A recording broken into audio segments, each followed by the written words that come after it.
is that it's managed in the largest way behaviorally, and that can pose certain challenges. So that's kind of that's the start of things. Is think about diabetes in a way that works for you and your family. Diabetes, of course, not only affects the person with it, but all those that kind of in their sphere, and that includes, of course, you, also their siblings. Now, I was diagnosed with type 1 diabetes at 8 years old. It was in 1982. It was an interesting time in that there were none of these technology devices, no insulin pumps, no blood sugar meters even at that point in 82. So I had a year where it was only urine testing and a glass test tube. And that gave me some kind of perspective as to what people in decades past had gone through. But despite these great improvements, and they are great, diabetes still remains kind of a constant thought and daily wrangling with it. I think that for me, it's been, of course, as it is with all of you, it's a growing process. You remember at diagnosis how overwhelmed you may have felt about what diabetes meant, the concerns that you had then that you still have now. Well, those it's the type of thing, I think, and maybe with any chronic illness, diabetes is the one that I'm intimately familiar with. It won't leave you where it found you. Diabetes can bring you down, but I think it can also bring you up. And in my own life, I have gone from one way of thinking about it to a different way of thinking about it. Throughout school, elementary, junior high, high school, I was very self-conscious about it, like many of your children may be. I didn't want anyone to know about it. But it's interesting, and think of yourselves. Does anyone in here also have diabetes? Feels good.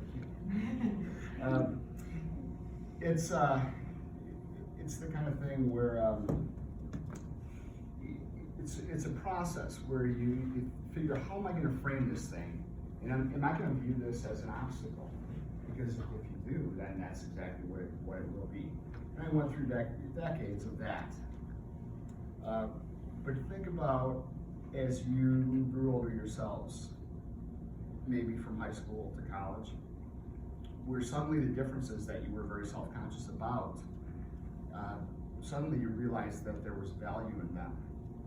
And I kind of had the same experience. So in college, I kind of changed the way I started thinking about diabetes. Met my wife at diabetes camp. This camp, actually, the summer version of this camp. She does not have diabetes, but there's nothing I can do about that. And there was an article that I read, and this was in a doctor's office waiting room, and it was about an organization called Team Type 1. And they had currently still, a cycling team. And I read about them, and I thought, wow, that's really neat, because they all had type 1 diabetes. And we all hear these hopeful stories about how diabetes, it doesn't have to be a limiting factor, right? But those are concepts, and you can have an academic understanding about those things all day long. But hey,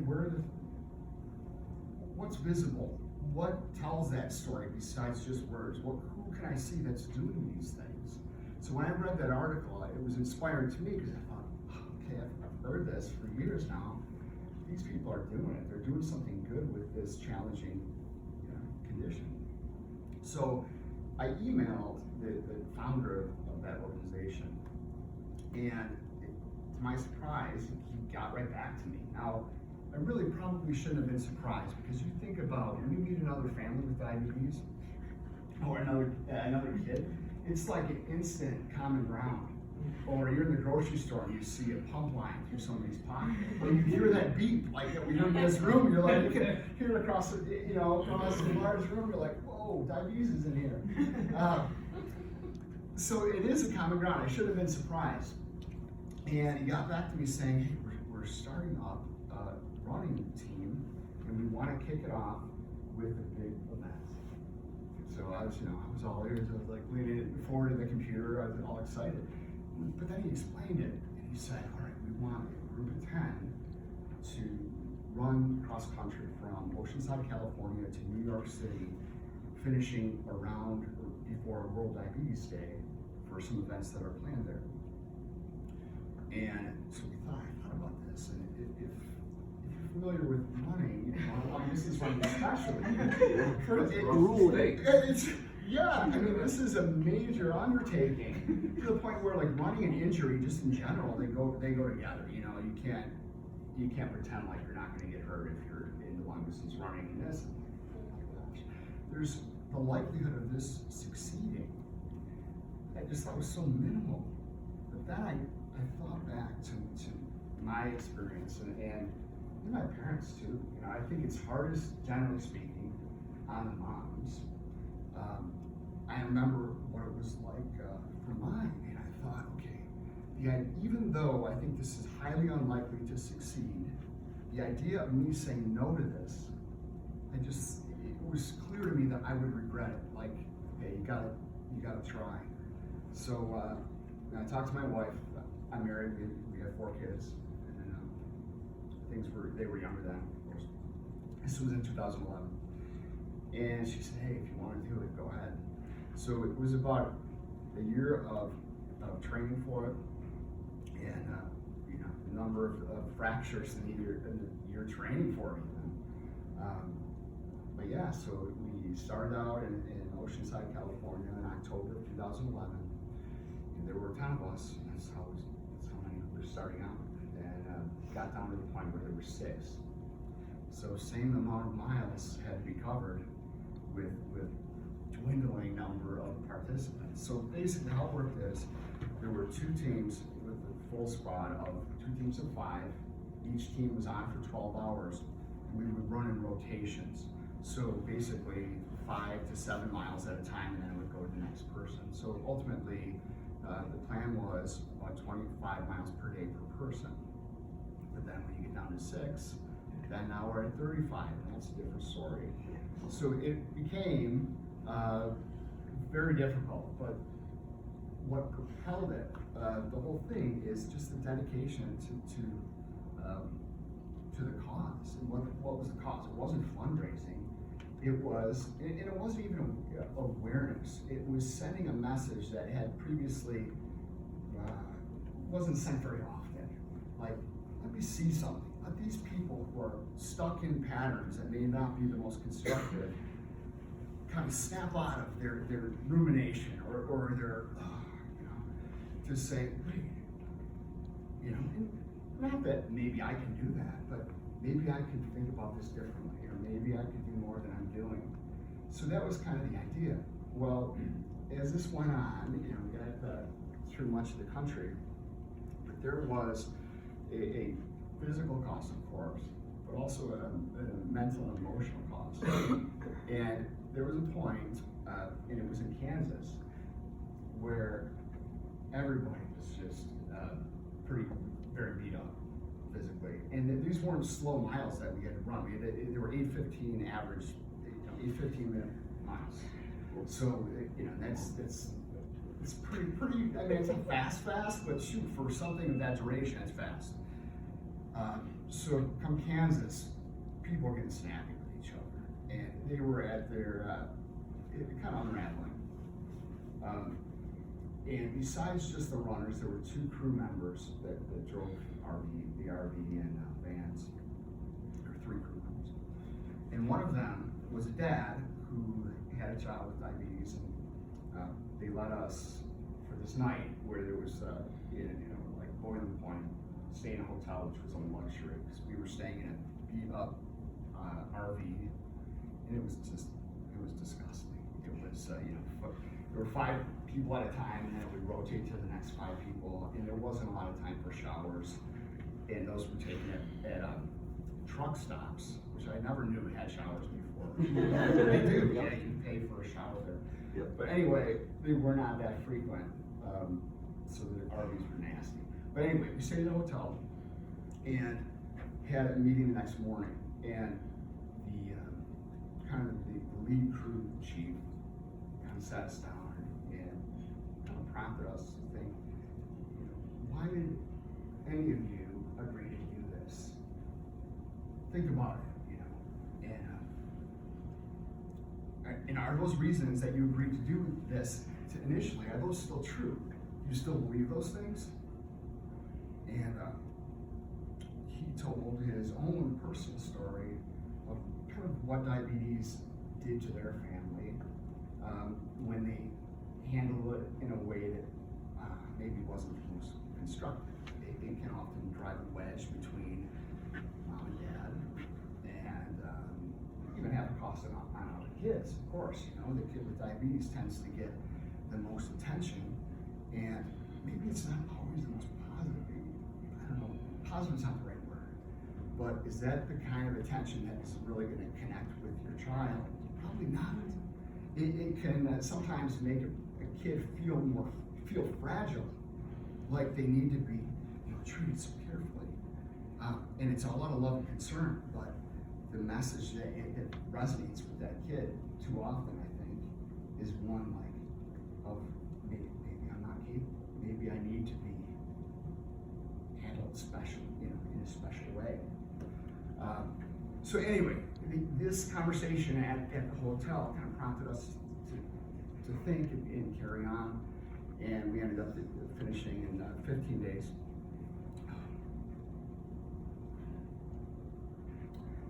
Yeah, it was a great experience. So from there, it's given me a chance to talk to families with diabetes, kids with diabetes, and maybe share a different message to them. And also, this wasn't about proving anything in a way that we think about proving things to someone else or showing off or anything like that.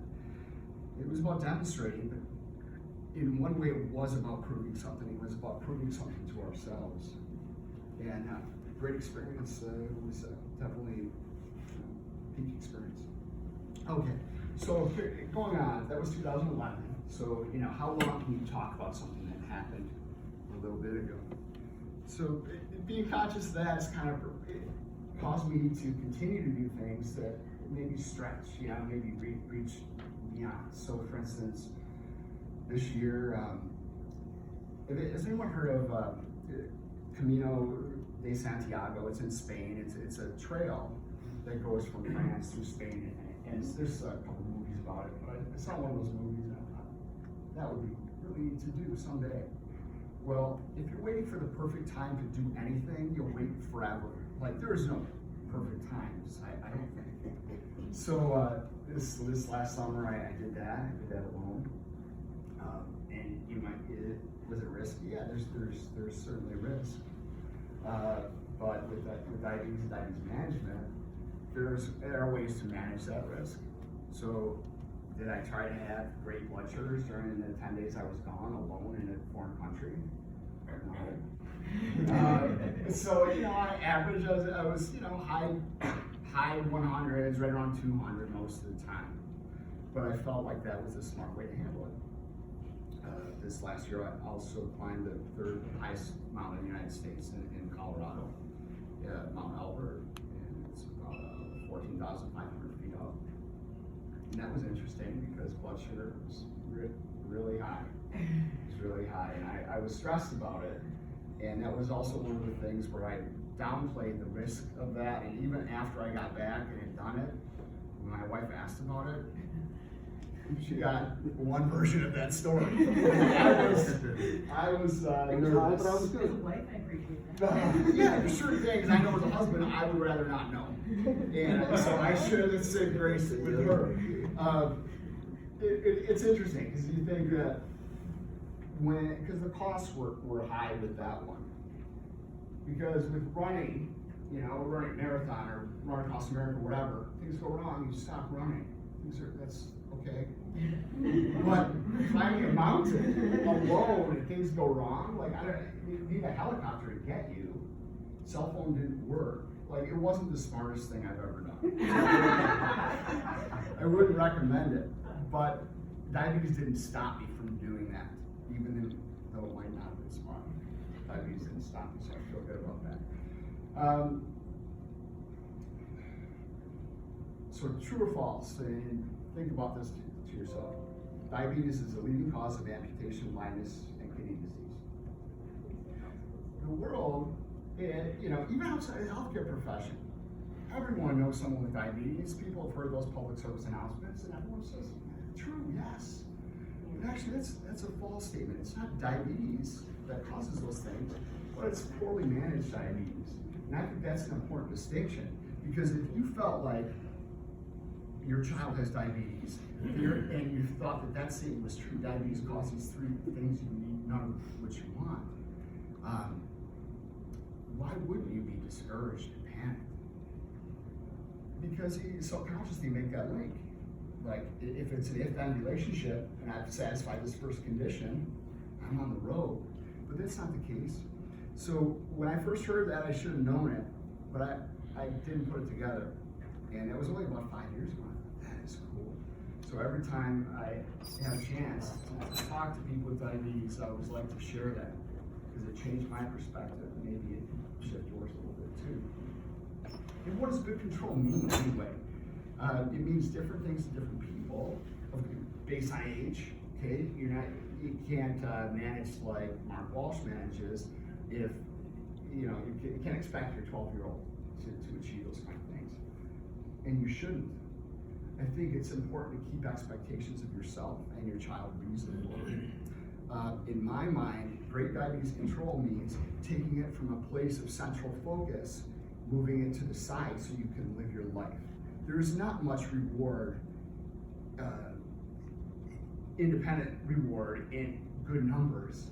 It doesn't bring you anything.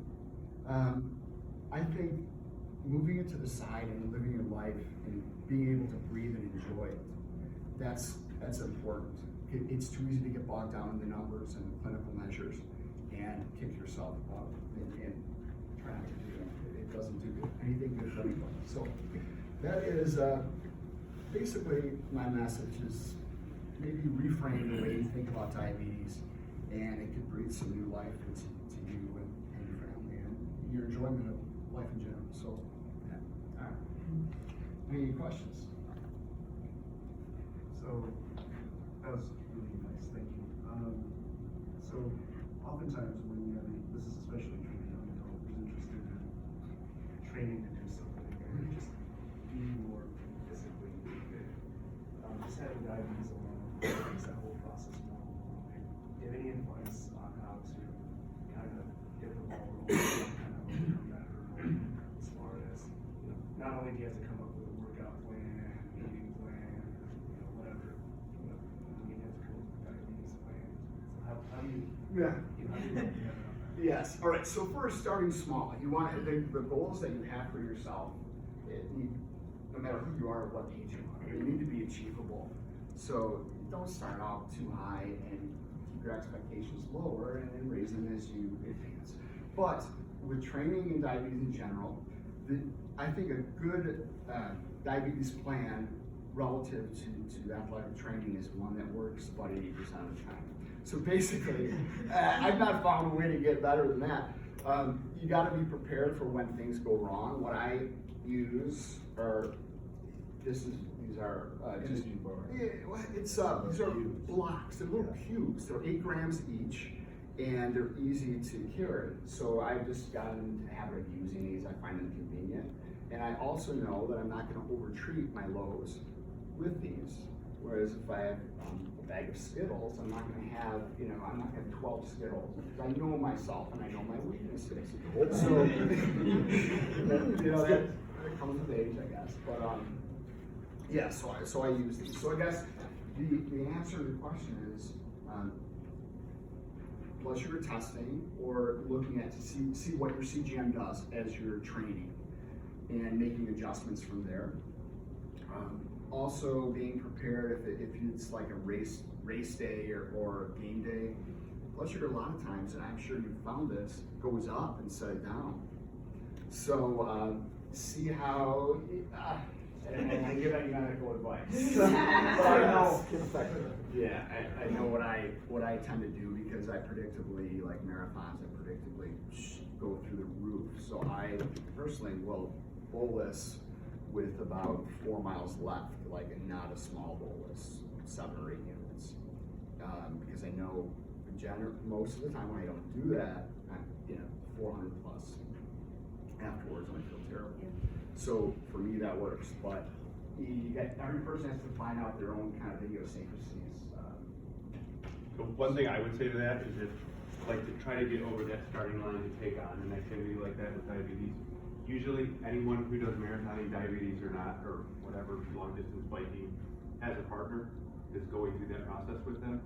And they may or may not be diabetic, but you have to think of it that way. So you have to have a partner to manage diabetes. They don't have to be part of the activity with you, but you have to have, either your endocrinologist or some support person at your practice or someone that is medically trained in diabetes to be your partner for the diabetes part. Lean on your friends and your co-runners for the physical part, but you still have to have that partner for the diabetes too. So that's what separates a marathoner without diabetes to a marathoner that has it. You can't figure it out on your own and just do what your friends do.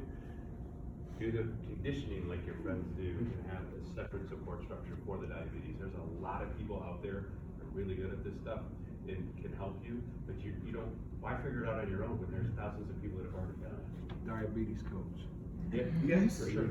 Yeah, and along with what Mark said, with diabetes partners, another set of eyes to look at the diabetes related aspects.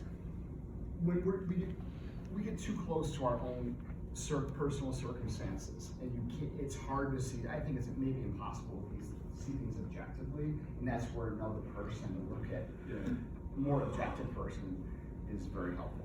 When you're doing the more extreme, longer, there's a big difference between an hour soccer practice and a 4-hour 100-mile bike ride where you're racing in full tilt the whole time. You've got to have folks that have lived that because you have weird things. And if you don't have someone to reach out to, you're trying to put together a puzzle that doesn't have a drawing on it. You're just trying to get the pieces to line up. So you're making it harder than it has to be. Yeah. I have to give Tom some credit. So I track Tom's activity on my Apple Watch. I try to stay active, but I don't hold a candle to this guy, but it's super frustrating when I'm on a road trip and I haven't had 2 days to exercise in hotels and I get Tom finished an activity for the second time in 2 days and I haven't even made it to exercise. He's my motivation. He may not even know that. Did you? Yes. So in the process of doing your marathon running, how many milestones did you set to get to that big goal? Because I know there's a lot of hurdles just with running. I used to be a long distance runner, and you don't just get to that point. You have to make milestones to get every step of the way to get to a point where you're ready to run a marathon. Because that's a grueling process. Yeah, full marathon is much different than a half marathon. Yeah, it's way different. So what I did kind of building up to it is I used kind of the natural delineations of running events, so like 5K, 10K, half marathon, and put them on the calendar, and that's something that you kind of hold yourself accountable. When you sign up for something, when you pay for something, it kind of keeps me anyway on track, and I know that I need that. So that's something that I did. And the other question I had was, as you progressed through the longer events, what kind of knowledge did you glean about your diabetes that you may not have ever realized before?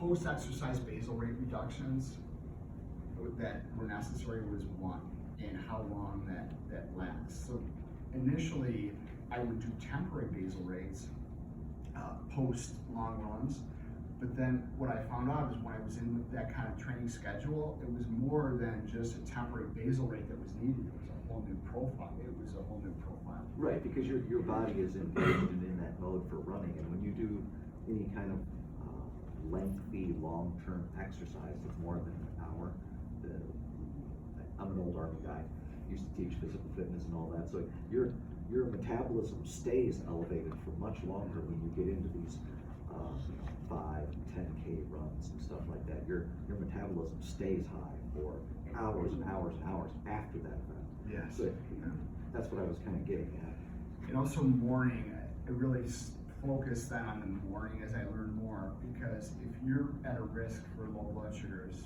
then you have a choice. You want it to happen when you're awake. So early morning is for me based on that. So we have a 7-year-old, and I think most of us have little kids. What would you suggest for talking about like daily gymnastics and those kind of things? What would you suggest for like a general outlook for little kids doing sports and activities? That's a little out of my, I don't know how well my experience would translate to really little kids. But I would say, I think this would definitely be true, is just close eye on blood sugars on like practice days, just to kind of get a sense of what are the patterns, are there patterns, you know, and that will certainly be helpful. Yes. So in your 2011 running, what was like your diabetes, or how did you manage your diabetes? Like, I mean, now we don't have a phone, so we were kind of like pricking things or we were Yes. diagnosed. So I was just curious as to, I know a lot of the things have the kids in pumps and everything, but now we're just actually kind of getting used to the new norm of what we're doing. Oh, yeah. And Chloe is really anything on her. She's kind of in that mode. So we're just a little bit concerned that, and I was just kind of wondering, what would it take for someone in 2011 versus where technology was then? Yeah. And where were we at now, and how did you control and manage your diabetes and your sugars with that? Yeah, okay, so of the 10, 7 were using insulin pumps at that point. And even, I think there were 9 of us that had CGM. So a couple without pumps had CGM. Really, for that format of event, it was CGM was essential. Yeah.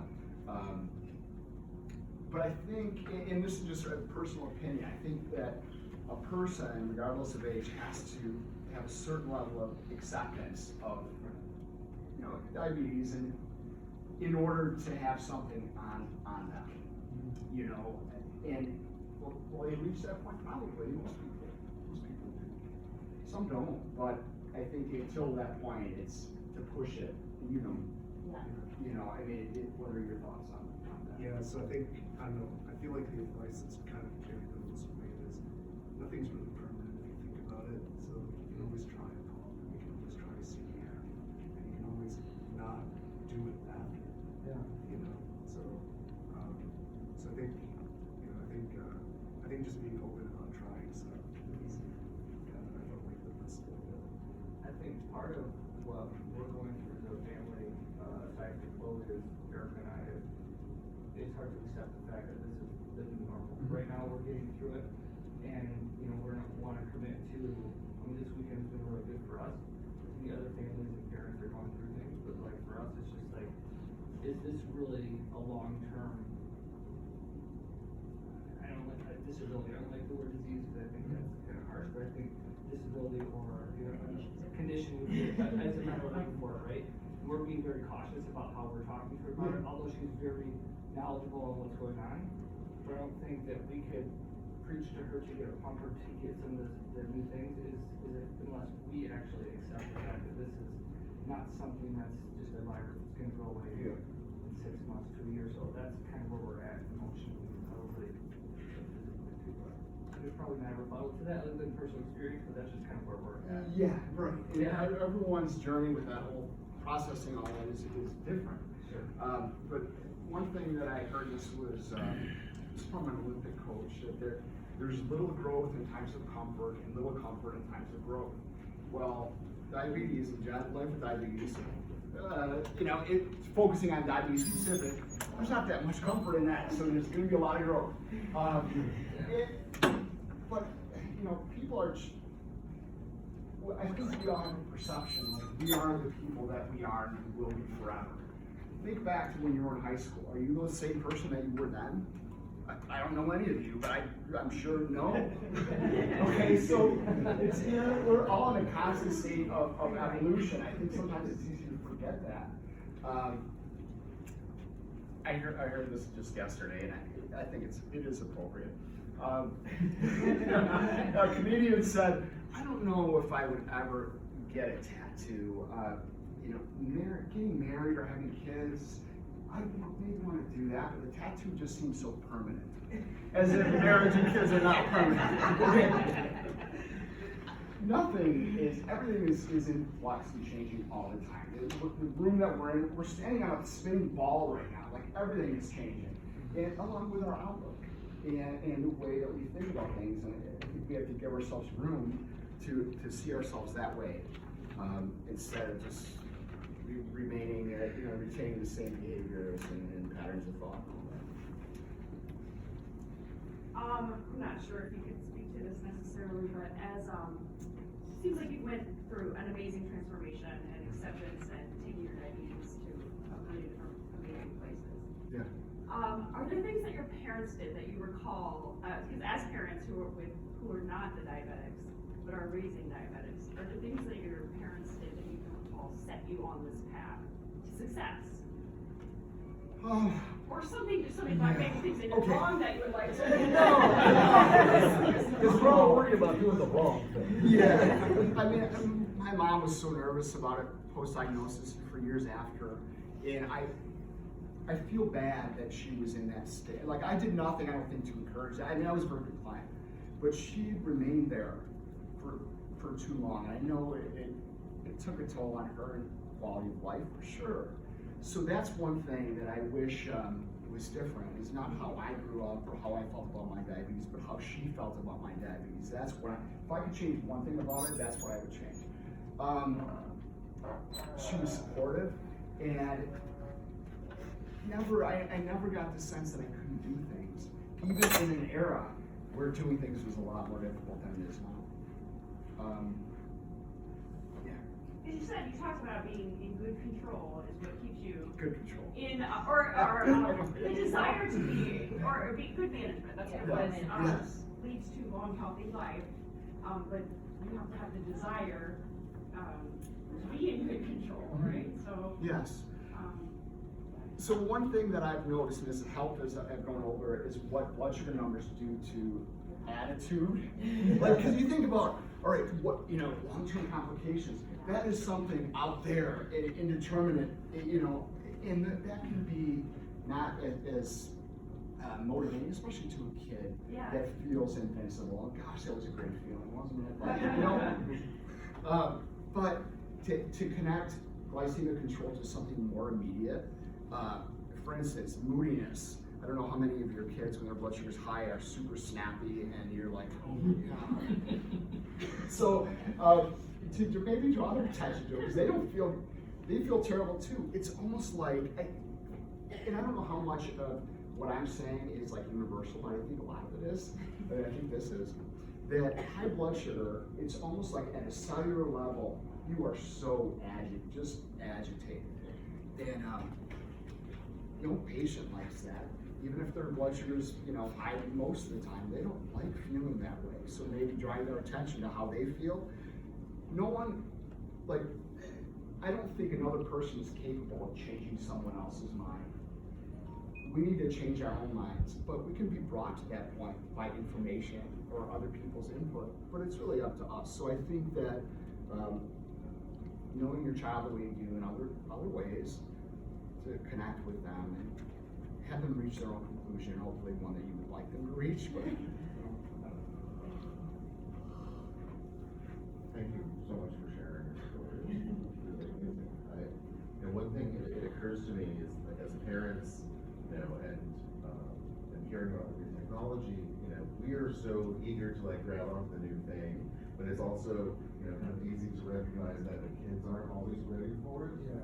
Right, and we kind of experienced that with our son too at first, where he didn't want anything on him. He was really reluctant. He wasn't accepting it either, and we're all going through these things at our own paces. And so I guess the question becomes, from the patient perspective, as a kid and a young adult, as these technologies move forward, how do you feel about the changes and going from something that you know and that's comfortable to something that may benefit you more, and you know that intellectually, but then there's a lack of security and then sacrifice in giving that up. I'm just wondering if you Yes. could talk about that a little bit. Sure. All right. So I think like present day technology and things that have been released in the last 4 years speak so directly to quality of life and ease, improvements in ease of living, that it's much more clear.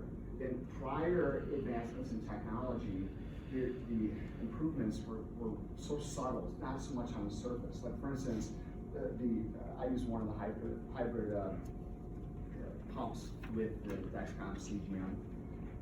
It's great. I love it. And it's been huge in a very short period of time. So I think it's more clear. There's less of a leap of faith now. If you do the research beforehand and maybe have your child talk to other kids that have. He's on CGM. Yeah. It's changed. And I think with CGM, one of the things is. Yeah, of course. And how many of you have kids that are not using CGM currently? Okay, so you probably have conversations like, let me see your meter, let me see your logbook, you know, that kind of thing. And those are based on love, concern, of course, but that's not the interpretation from the child. They too often feel like evaluated and critiqued, because just like a report card, you know, all A's, but 1 B. Where's your eyes go? You know, and that's the same thing with logbooks and you know, blood sugar numbers. And a lot of times, even with physicians, it can feel that way from a patient perspective. But if you think about it from the provider's perspective, they got to put out the fires. They need to go to those numbers first. But as a patient, it can be like you feel evaluated, like I'm trying so hard, all I see is not good. But so maybe. Have a talk with your child. If they feel that way around their doctor's visits, just let them know, hey, it's their job. It's their job. I know you're trying hard, but they need to identify the area that needs fixing, and that's the stuff that you and I don't like, or whatever. You know? I was gonna say, my child's relationship with his doctor is completely, like, she is the one who brought up we don't even talk to him. He loves his doctor so much. Yes. Because she has a way of, I don't know, I guess I'm so thankful that we found her, but she has a way of talking to him and explaining to him, and she works with athletes, and that he takes whatever she says, and that's like, well, we just leave it to her to sound like the one. She is the one, she spends time with him, and she comforts him, and she is the one who, you know, with the CGM, he's like, oh, no, Dr. Kwame said this, we're doing this, and Yes. it's great, because I mean, I just think that he made that connection with her right off the bat, because she was so compassionate and like, we're gonna get through this, and he Yeah. kind of, so we let her talk about CGMs and we trust her. And we're only 6 months in, but I know that he looks forward to seeing her, and because he feels better when he is with her, when he sees her. I know, like, it's almost like he wants to please her too. He's a pleaser. Yeah, So, yeah. I think that helps us out a lot, having a really good relationship with a really great doctor. I think that's important. That's right. Can I rephrase? Because what you're saying is very, very important. So I think it really boils down to the numbers versus the behavior. So when you really think about what diabetes is, it's basically a series of behaviors that occur that impact your blood sugar. So if you really think about it, really the focus of discussion with children isn't necessarily is your blood sugar 300, is it 250, you have ketone. It's the behavior. So the fact that you get a log and you actually see that the blood sugars are checked, it's a really positive behavior, right? Even if the blood sugar is 350, the fact that they check, it's a really positive behavior, right? The fact that they add down that blood sugar is a really positive behavior. The fact that they didn't lie to you is a really positive behavior. So, you know, so we oftentimes use these numbers as kind of a surrogate for interpretation of that behavior, when that's really not the case. So that's, yeah, so.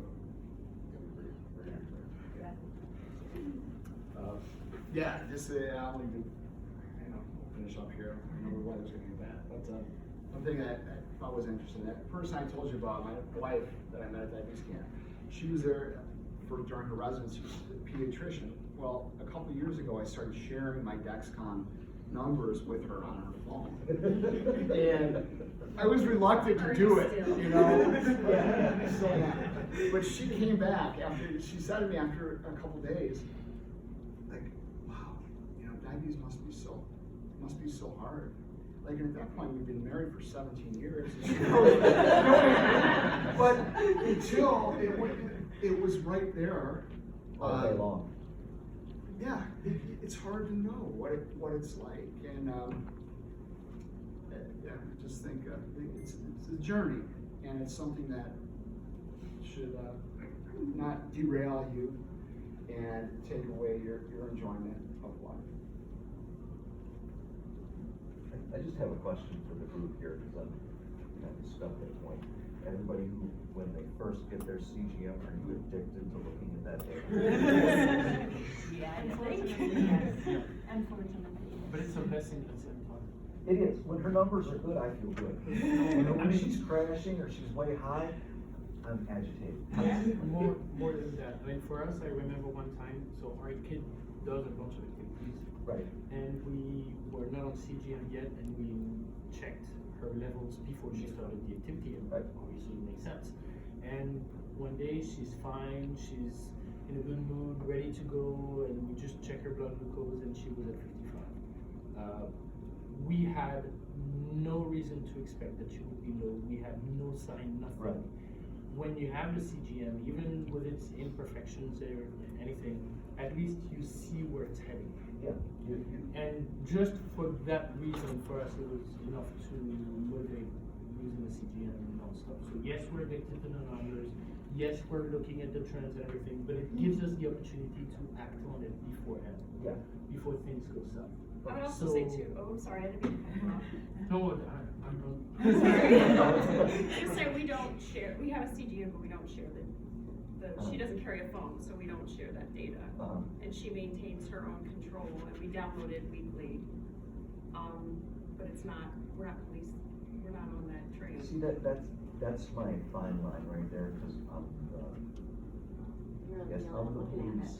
I am the police, because you saw when she came in here right at the beginning, she didn't ask for her, she asked for me. She will ask for her, but more than often than not, she'll come to me, because I'm usually the one who's, okay, you're getting ready to have a low, we need to do something. Or I'll say, we are getting ready to have a low, so we need to do something. I try and take a little bit of ownership with it. By that you know, so using it's a that journey terminology, together, yeah, not like you know, you're on the same side of the table. Right, I'm right there with her, not against her. Sometimes it's all in the wording when I'm talking to her. Yeah. Other times she comes in, she's 300, 320, 350. She has a 2. She doesn't want to hear anything I have to say. One final thought I wanted to leave you with, and then I'll get to your question. I think that it's important to let mistakes when they're made when kids are younger, they're less costly, generally speaking. And to give the kid the ability to make the mistakes when the costs are less is before they get their driver's license, before they go away to college, is important. Mistakes are oftentimes the very best teachers. And you see when that's not done, when the child's not given very much autonomy in terms of self-management, freshman in college, there's issues. Like, oh, there's issues, you know, there's issues. You have to grow and learn your independence and the ups and downs of it. And you gotta, as a parent, I think, be willing to let go a little bit and let learning take place. And it requires mistakes. That's a good way to put it. Like, you have to distill in your young child that you need to stop, check, then act. Because if you're just like, oh, this is what you're gonna get, they're not learning anything. You're enabling them to do it's a huge difference, because they're not gonna stop, they're not gonna check, and they're not gonna correct. And that needs to start now. They need to recognize it and get that pattern established. So I'm always like, what's your BS? Like, oh, it's so funny. Yeah. Like friends mode, what's your BS? Mom's swearing again. Just make it fun, make them very active, make them stay energetic. Sports is a wonderful thing. you know, because then they really take control, and that's where they really can see the ups and downs, and how to manage lows and highs, and they are active. And activity is good, if you don't have diabetes, Right. stay active. You don't use it, you lose it, you know, so Right. positive attitude, positive parenting, it's all long-term good. Okay, but one thing though, there's a difference between having to deal with what goes up a 40-year-old and a 12-year-old. Oh, definitely. Because in our case, she couldn't even read what was written on the pump anyway. Right. I mean, no, but she's older. 155 is good. She recognized 100. Oh, yeah, my But son she's was 4. older. My So, son was 4, and when he you're little. didn't even know numbers past, 20, 30. Yeah. You know what I mean?